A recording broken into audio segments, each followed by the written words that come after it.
gostaria que você abrisse nesse momento em Efésios capítulo 2. Nós vamos estar lendo Efésios capítulo 2, versículo 8. E eu te peço, por favor, se você não tem como ler, tenta achar alguém que tenha. Tenta procurar alguém pertinho de você que tenha a Bíblia. Seria muito legal que você pudesse acompanhar comigo. O nome dessa mensagem se chama De que fonte você está bebendo?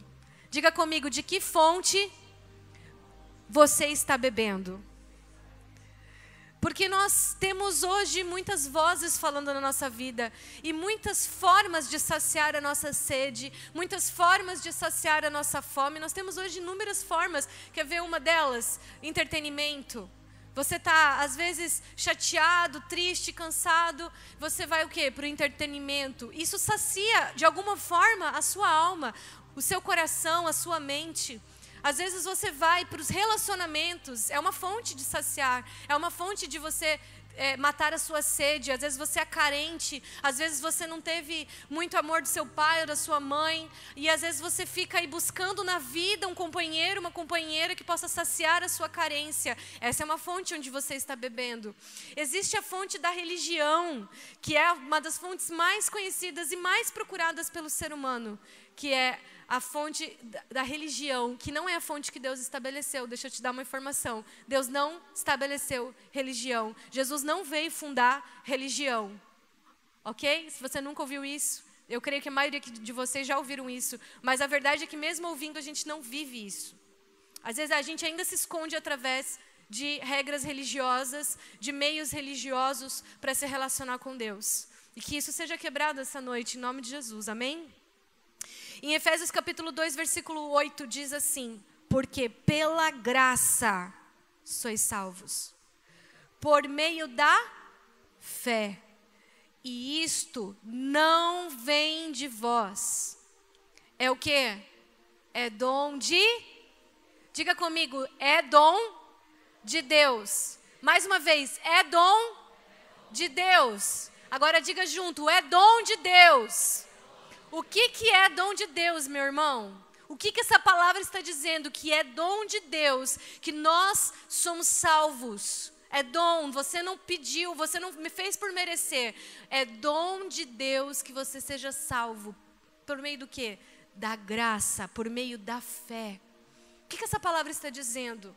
Que não é você que encontra Jesus, não é você que aceita Jesus, não é você que recebe Jesus. Essa palavra está dizendo que é Jesus que vem ao seu encontro, que é Jesus que te amou primeiro, que é Jesus que te escolheu primeiro, que é Jesus que te encontrou aonde você nem imaginava que Ele ia te encontrar. É Jesus que te escolheu e decidiu te salvar e decidiu te amar, e por isso é dom de Deus, por isso é de graça. É pela graça, não é porque você fez algo para merecer.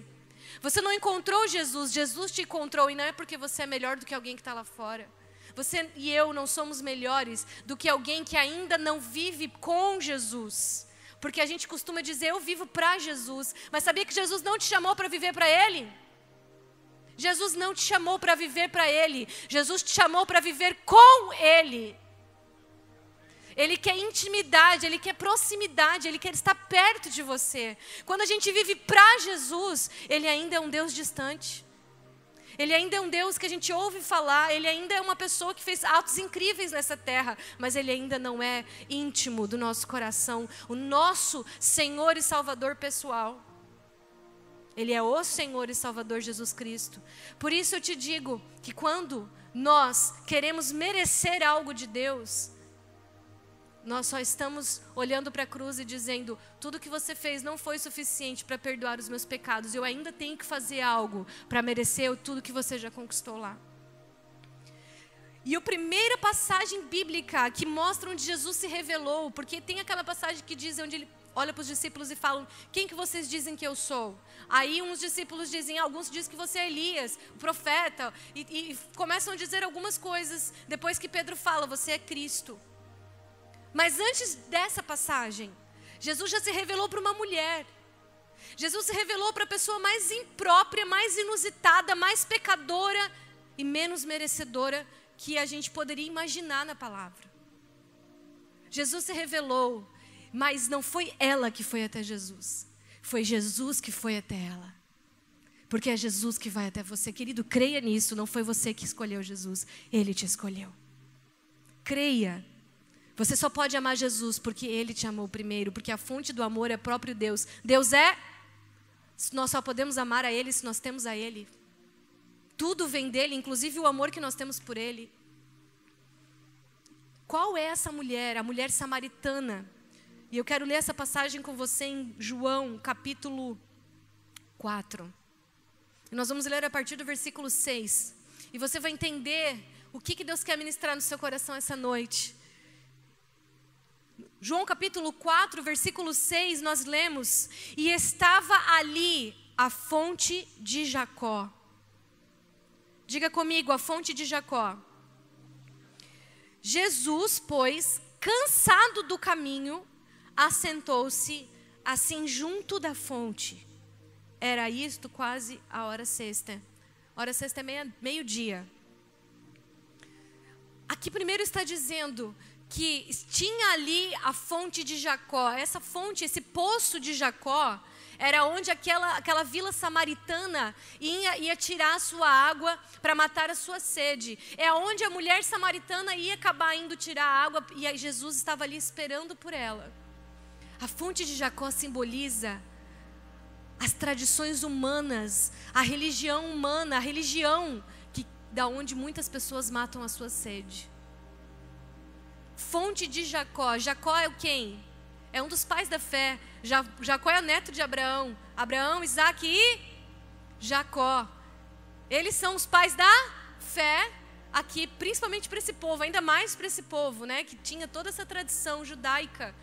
Então, quando o Espírito Santo ministrou no meu coração que essas pessoas que iam até essa fonte, esse poço de Jacó, era muito importante para eles esse poço. Eles estavam matando a sua sede ali, física, mas simboliza como também a tradição humana que quer matar a nossa sede emocional, nossa sede espiritual, nossa sede de existência. Por que nós existimos? O sentido da vida, nós queremos matar nesse tipo de fonte humana, poço de Jacó.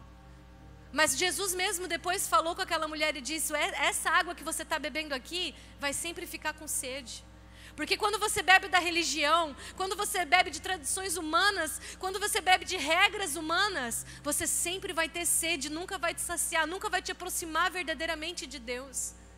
Jesus olhou para aquela mulher e disse: eu tenho água viva para te dar, água que você nunca mais vai ter sede. Eu quero te destacar uma outra coisa que é muito importante para você refletir nessa noite. A Bíblia diz que Jesus, pois cansado do caminho, assentou-se. Olha só, gente. Ele está falando desse Jesus mesmo que você conhece. O Jesus que ressuscitou os mortos. Jesus que curou os cegos. Que abriu o ouvido dos surdos. Que levantou coxos. Sim, esse Jesus. Jesus que multiplicou 5 pães para uma multidão de pessoas e ainda sobrou. Esse Jesus era tão humano quanto era Deus. E ele era tão humano que ele se cansava. A Bíblia diz que Jesus, pois cansado do caminho, se assentou. Jesus é o nosso modelo para todas as coisas, mas ele não veio só ser modelo de um bom cristão. Ele também veio nos mostrar que ele entende o nosso cansaço, que ele entende às vezes que nós precisamos parar um pouco, refletir um pouco. Jesus cansado parou e se assentou. Jesus trabalhava muito, gente. Existe uma passagem da Bíblia que diz que ele curou todos os enfermos que tinham. E olha, era a multidão que seguia Jesus. A Bíblia relata na multiplicação que só de homens era 5.000. A gente dobra mais ou menos esse número. Era uma multidão. Pensa o tanto de doente que Jesus curou todos os doentes, pregou, expulsou demônio o dia inteiro. Isso é muito cansativo. E no final do dia ele ainda subiu o monte para orar. Passou a noite orando. Então Jesus trabalhava muito. Mas ele também se cansava. E eu queria só deixar uma reflexão aqui para você. Que às vezes você está cansado, às vezes você está olhando, às vezes a sua agenda um pouco lotada demais. Deixa eu te dar um conselho. Para e reflete sobre o seu dia a dia. Para e reflete se você está colocando realmente as prioridades no lugar delas, as urgências no lugar delas. Ou se você só está vivendo empurrando com a barriga e chega no final do dia, você está tão cansado e parece que você não fez nada de importante, parece que você não aproveitou o seu tempo. Isso também cansa. Quando você não vê o resultado do seu trabalho, também cansa. Então, só uma reflexão. Às vezes você também precisa parar um pouco e refletir sobre como você está gerindo a sua vida, sobre como você está gerindo o seu tempo. Às vezes você precisa parar e reorganizar a sua agenda e ter equilíbrio. Porque Jesus não parou de trabalhar, ele ainda estava falando com a mulher ali depois. Só que ele tinha equilíbrio. Ele era humano, gente, totalmente humano e totalmente Deus. Você precisa ter equilíbrio também. Mas isso não significa que você vai deixar de trabalhar para as coisas de Deus. Porque as primeiras coisas que a gente desiste de fazer, que a gente para de fazer, quando as pessoas começam a dizer assim, tô sem tempo, tô sem tempo, tô cansado, tô sem tempo. O que elas começam a deixar? Faculdade? Elas deixam o trabalho? Não, elas deixam as coisas de Deus, as coisas eternas. O que realmente importa, elas começam a parar. Param de dar discipulado, param de ir no GC, param de se envolver em um departamento. Elas começam a parar, por quê? Porque as coisas da terra são muito mais importantes, não são? Porque a gente realmente crê em Jesus, não crê? Porque a gente realmente crê na vida eterna, não crê? Será? Será mesmo que a gente crê na vida eterna? Porque a única coisa que a gente leva daqui são as coisas que a gente faz que são eternas. São as coisas relacionadas a Jesus, a Deus, as pessoas que nós queremos que conheçam a Jesus, que nós discipulamos. Mas nós só damos prioridade às coisas da terra. Então, fica com uma reflexão. Cuide com o seu equilíbrio da sua agenda. Não vai largando tudo, parando tudo que é das coisas de Deus, porque você está cansado, porque você está desanimado. Cuida, para. Pensa, reorganiza, reequilibra a sua vida, depois continua. Sem deixar nada, sem abandonar nada. Você precisa ter tempo para a família, para o trabalho, para estudar, para descansar, para ter lazer, e principalmente tempo para as coisas de Deus. E você consegue, você precisa às vezes de um mentor, de um coach até mesmo, sabia? Às vezes a gente tem tantas pessoas para nos ajudar, mas a gente fica lá quebrando a cabeça. E fiz aí a minha reflexão sobre Jesus também cansava, viu? Então, o problema não é ficar cansado, o problema é o que você faz com isso. No versículo 7, continua dizendo, veio uma mulher samaritana tirar água. Disse-lhe Jesus, dá-me de beber. Olha que interessante. O dono de todas as coisas estava pedindo água para ela. Disse-lhe, pois, a mulher samaritana, como sendo tu um judeu, me pede para tomar água, me pede água? Eu sou samaritana e uma mulher, porque os judeus não se comunicam com os samaritanos? E Jesus respondeu e lhe disse, se tu conhecesses. Se você conhecesse o quê? O dom de Deus, que nós acabamos de ler em Efésios 2:8. E quem é o que te disse? Se você conhecesse o dom de Deus e quem está falando contigo, Jesus disse. Dá-me de beber, você na verdade pediria, e ele te daria água viva. Jesus olhou para ela e falou, me dá de beber. E ela respondeu, como é que um homem judeu está falando comigo, mulher samaritana? Se você não sabe a cultura, já não falava homem com mulher, ainda mais sozinho. E ainda mais de povos assim, que tinha uma rixa. Ele quebrou muitos protocolos para pedir uma água. Deixa eu te fazer uma pergunta. Você acha mesmo que Jesus estava só pedindo uma água para ela? Você acha mesmo que essa água é só a água mesmo que ele queria? Ele só estava com sede? Será que Jesus ia quebrar tantos protocolos só para pedir uma água? Eu tenho certeza que ali ele estava chamando a atenção daquela mulher, justamente por quebrar os protocolos. Eu tenho certeza que essa água representa muito mais. Ela não representa uma sede humana, ela representa uma sede física, perdão. Ela representa uma sede de alma. Não que Jesus precisava, mas que ela precisava. E para chamar a atenção daquela mulher, Jesus quebrou todos aqueles protocolos para pedir água para ela. O que Jesus realmente estava pedindo? O que Deus, na verdade, espera de nós? O que Deus te pede? Alguém aqui pode dar algo que Deus ainda não tem? Alguém aqui pode oferecer algo que Deus ainda não tenha? Então, o que realmente Jesus estava pedindo para aquela mulher? O que Deus espera de mim, de você? Em João, capítulo 6, versículo 40, diz, porquanto a vontade daquele que me enviou, a vontade de Deus é que quem vê o Filho, diga comigo, vê, e crê nele, tenha a vida eterna. E eu o ressuscitarei no último dia. Ali está dizendo qual é a vontade de Deus, o que Deus espera de você, o que Deus espera de nós, o que nós podemos fazer para Deus realmente. E a partir disso eu poderia falar tanta coisa, mas eu quero me ater a essa passagem de Jesus com a samaritana. O Jesus estava pedindo dela, o que Jesus realmente estava pedindo dela, vai ser explicado no próximo versículo, onde ele diz assim, na resposta seguinte, que Jesus diz assim, eu vou abrir aqui na minha Bíblia, em João capítulo 4, versículo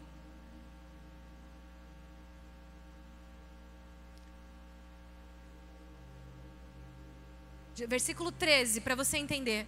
Jesus afirmou-lhe, quem beber dessa água terá sede outra vez. Aquele, porém, que beber da água que eu lhe der, nunca mais terá sede. Jesus disse para ela, se você conhecesse, no versículo 10, se você conhecesse o dom de Deus e quem é que te pede, você na verdade pediria, você que devia me pedir água e eu te daria água viva. O que Jesus está pedindo para ela quando ele fala, me dá um pouco de água? Jesus estava dizendo assim, ó, você precisa crer em mim. Sabe para quê? Porque se você entendesse o do dom de Deus, que é de graça, é eu que venho ao teu encontro, é eu que te encontro, se você entendesse isso, e se você soubesse quem está falando contigo, na verdade, você que me pediria água. Só que para isso, você precisa crer. Por isso aquela passagem que eu li em João 6,40, que a vontade de Deus é que quem vê o Filho, aquela mulher estava vendo o Filho, sim ou não? Sim, ela estava vendo o Filho, mas não basta apenas ver. Você também precisa? Só quem está vivo aí, você precisa crer. Você, querido, que vem na igreja, que participa de GC, que conhece a Jesus de alguma forma, tem visto o Filho, tem ouvido falar do Filho, mas não basta apenas ver, você precisa crer. Jesus, quando pediu água para ela, simbolicamente, metaforicamente, ele estava dizendo, você precisa me dar sua fé, você precisa crer em mim, você precisa ter fé em mim, porque se você soubesse do dom de Deus, se você soubesse quem está te falando, te pedindo água, na verdade você é que pediria.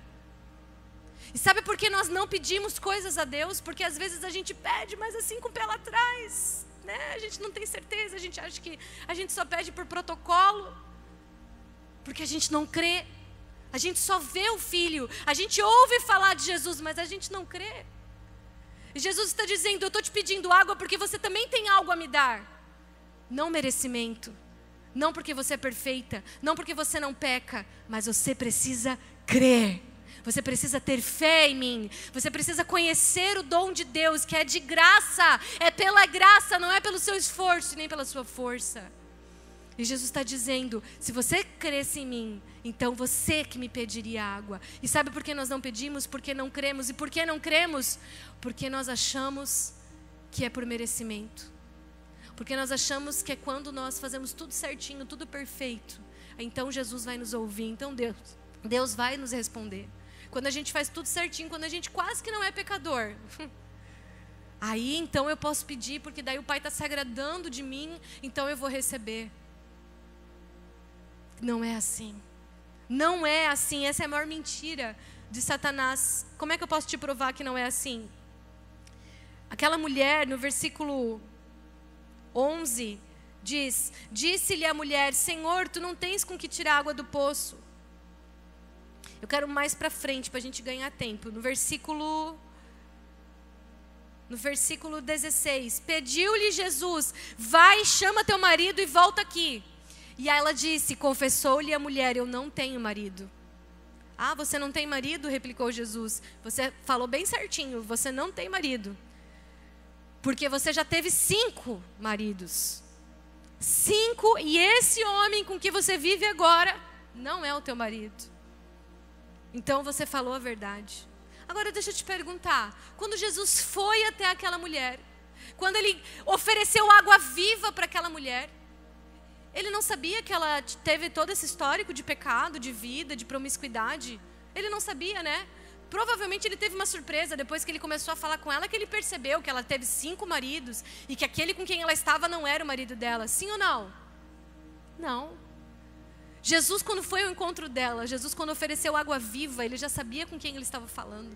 Ele já sabia que ela era uma pecadora, que ela era rejeitada pela sociedade dela, por isso que ela ia tirar meio-dia, naquele sol escaldante, era o horário que ela ia tirar água. Ele já sabia que ela tinha 5 maridos, que ela tinha tido 5 maridos, que o homem que ela estava não era marido dela. Provavelmente isso me diz que pode ser um adultério, pode ser que ela estava amaziada, não estava casada com a pessoa, não sei. Mas com certeza não estava corretamente, né, diante dos olhos humanos e até mesmo diante da bênção de Deus. Ela era uma pecadora. Mas Jesus não sabia disso. Assim como Jesus, quando morreu na cruz, parece que não sabia que a gente ia continuar pecando, porque agora a gente pega, a gente pensa assim, Deus não pode me abençoar. É ou não é? Porque a gente é falho, a gente é limitado, a gente tem medo de se aproximar de Deus. A gente acha que porque erra, porque tem um monte de defeito, um monte de limitação, a gente não pode pedir nada. Mas Jesus disse para ela, se você conhecesse o dom de Deus... Jesus disse para ela, se você conhecesse da graça, se você soubesse quem que está falando contigo, eu não te julgo pelas coisas que você faz. Eu não te julgo pelas coisas erradas que você cometeu, eu não te julgo pelo teu passado, como toda aquela sociedade te julga e te condena. Eu não te julgo, eu não te condeno. Se você conhecesse quem está falando contigo, você pediria água viva. Mas nós não pedimos porque nós achamos que Jesus nos condena. Nós achamos que Jesus nos julga. Nós achamos que Jesus não perdoa todos os nossos pecados. Ele perdoa os menos podres, assim. Ele perdoa os menos ruins. Aquele que ninguém vê, aquele escondido, Jesus não perdoa. O sacrifício de Jesus não foi suficiente para aquele pecado. Se você conhecesse o amor de Deus pela sua vida, você pediria com fé, como um filho pede ao pai, e você receberia. Porque o que Jesus pede de você, a água que Ele te pede, a única coisa que Ele te pede, fé. Creia que o meu sacrifício foi suficiente para apagar o seu passado e para te perdoar de todos os seus pecados. Se você crê nisso, se você crê que é por graça e pela graça, você vai pedir com fé. E Ele vai te dar. Porque Ele não veio até o seu encontro sem saber que você tem defeitos. Ele veio até seu encontro sabendo de todos os seus defeitos, sabendo de todas as suas falhas, de todos os seus pecados, de todo o seu passado. Quando Jesus te encontrou, Ele não te encontrou porque você se sobressaiu sobre os demais como sendo o cara, a mulher. Não, Ele te encontrou porque Ele simplesmente te ama. Ele te ama incondicionalmente. Não existe um motivo para Ele nos amar. O motivo é por sermos filhos. Você tem um motivo para amar seu filho? Alguém me explica aqui, você tem um motivo para amar seu filho? Quem é pai e mãe, só quem é pai e mãe, eu acho que consegue realmente entender o amor de Deus por nós. Porque nós não temos motivos para amar nosso filho. A verdade é que por muitos anos, eles não fazem nada para merecer o nosso amor. Porque um abraço e um beijo e um eu te amo, mãe, não pagam todo o esforço que a gente faz em direção a eles. Um abraço, um beijo, um cartãozinho assinado, todo pintado da escola, não paga todo o investimento que a gente dá a eles, todo o carinho, toda a atenção, todas as noites mal dormidas. Nós não temos motivo para amar os nossos filhos, mas nós queremos dar um motivo para Deus nos amar. Nós queremos ter motivos para que Deus nos ame. E não entendemos que é pela graça, é um dom de Deus, você não merece e nunca vai merecer. Se você entender que é por amor, não porque você merece, você vai crer mais. E se você crer mais e você parar de ter medo de se aproximar de Deus, se você parar de ter medo e acreditar nesse amor na sua vida, você vai crer de verdade. Então você vai pedir de verdade, sem esse pé atrás pedindo por protocolo. Não, você vai pedir e você vai saber que Ele vai te responder, porque Ele é seu Pai e Ele te ama. Não porque Ele tem um motivo para te amar, porque simplesmente você é filho, você é filha. Quantos vocês estão me entendendo? Você precisa pedir com fé. Você precisa crer. Que tipo de filho você tem sido a Deus? Ele quer falar com você. Ele criou um jeito de falar com aquela mulher no poço. Ele foi até o encontro dela. Ele está vindo ao seu encontro esta noite. Jesus está aqui ao seu encontro essa noite. Jesus quer te encontrar essa noite. E Ele quer chamar a sua atenção de alguma forma. Porque Deus sempre dá um jeito de falar conosco. Jesus quebrou os protocolos para chamar a atenção daquela mulher. Porque Ele quer sempre chamar a sua atenção. A pergunta é, você quer dar atenção a Deus? Você só está vindo na igreja por pura religiosidade, poço de Jacó. Pura religiosidade, poço de Jacó. Vem beber de uma fonte que não te satisfaz. Não adianta você vir aqui e não querer ouvir a Deus. Não adianta você vir aqui e não querer crer que Jesus foi suficiente para apagar todos os seus pecados e para te perdoar de tudo e qualquer coisa que você fez ou ainda faz. A gente não se aproxima de alguém quando tem medo. Às vezes, quando a gente não crê em Jesus, a gente passa a ter medo de Deus, que vai nos castigar, que vai nos punir, ou que realmente não nos ama tanto assim quanto as pessoas falam. É isso que o diabo quer que você acredite, porque enquanto você não crê de verdade que Jesus foi suficiente para te abrir um novo e vivo caminho até a presença do Pai, se você não crê nisso, quem perde é você. E é isso que o diabo quer. Ele quer que você não creia que é suficiente sim o sacrifício de Jesus para te resgatar de todas as coisas ruins da sua vida, da sua alma, dos seus pensamentos, para te resgatar da sua tristeza, para te resgatar da sua depressão, para te resgatar da sua ansiedade. Se você não crê que Jesus foi suficiente para te aproximar do Pai com todos os teus defeitos, você vai sempre ficar com o pé atrás, você vai sempre se esconder como Adão se escondeu depois que pecou. E Deus vai ter que ficar te chamando, Adão, Eva, onde é que vocês estão? A gente está aqui escondido porque a gente pecou. E agora a gente está com medo. Como é que você se relaciona com Deus? É assim? Porque você é cheio de defeito e falhas, então você tem certo medo de Deus. O que Ele vai pensar de mim? O que Ele vai falar de mim? Será que Ele vai me abençoar? Será que Ele realmente me ama assim? Um pai não precisa de motivos para amar. Jesus quer se revelar a você sem as lentes da religiosidade. Jesus quer se revelar a você como um dom de Deus que você não merece, mas Ele quer te dar. É um presente. Dom é presente. Dom também significa presente. Você não ganha presente só porque você merece. Você ganha presente de Deus porque Ele simplesmente te ama como um filho.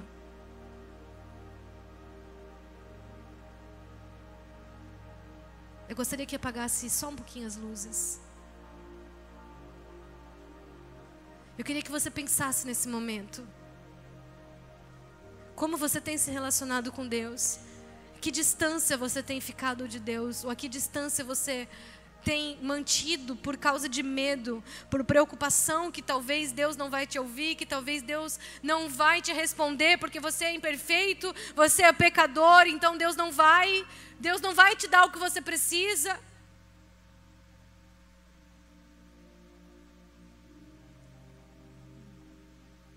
Ele conhece a intenção do seu coração, exatamente a intenção. Se você pedir por inveja do outro irmão que está tendo, com certeza Ele não vai te dar. Se você pedir porque você se sente inferior e é isso que vai fazer a sua autoestima crescer, talvez Ele não vai te dar, porque Ele não quer que você seja um filho mimado. Mas se você pedir porque é lícito a sua necessidade, uma cura na alma, uma cura física, um bem material, é lícito, você precisa. Ele conhece o seu coração, Ele conhece a sua intenção. Ele te ama, filho. Não porque você é bom, perfeito, não porque você faz tudo certo, Ele te ama, porque você é filho. Quando você entende a sua identidade e você conhece esse dom de Deus pela graça por graça, você passa a crer de verdade que se você pedir, como Jesus disse para aquela mulher, se você me pedisse, eu te daria água viva. Eu quero te dar água viva. É uma fonte que jorra e sacia a sua sede, sacia a sua alma, que nenhum marido pode saciar, nenhum filho pode saciar, nenhuma carreira profissional pode saciar, nenhum diploma pode saciar. Só Jesus pode saciar a sede da sua alma. Pare de descontar nos outros aquilo que só Jesus pode saciar você. Pare de beber das outras fontes como se elas fossem saciar a sua sede. Jesus vem ao seu encontro. É Ele que te ama primeiro, é Ele que te escolhe, não somos nós. E você é escolhido do Pai, por isso que você está aqui nessa noite.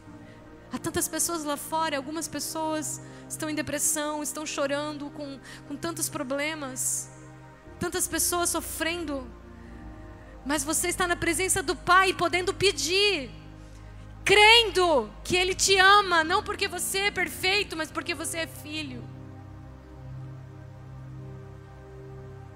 Eu quero convidar você que crê nesse amor a ficar de pé.